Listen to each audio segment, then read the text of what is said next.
पोहे आणि छोल्याचा असा भन्नाट नाश्ता याआधी तुम्ही कधीच खाल्ला नसेल, तर त्यासाठी 1 वाटी पोहे मिक्सरमधून बारीक करून घ्यायचे. नंतर त्याच मिक्सरच्या भांड्यात अर्धा वाटी भिजवलेले छोले घालायचे, 1 चमचा अख्खे धने, 1 इंच आल्याचा तुकडा, 1 चमचा जिरे घालायचे. पाण्याचा वापर न करता जाडसर अशी भरड बनवायची.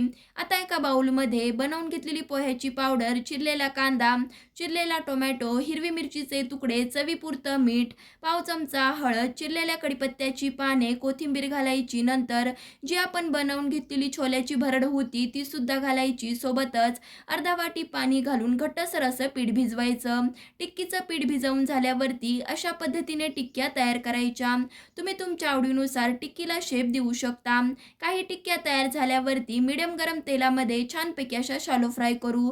पौष्टिक अशा इथे आपल्या टिक्की तयार झाल्या आहेत. आवडलं तर लाईक, शेअर, सबस्क्राईब देखील नक्कीच करा. धन्यवाद.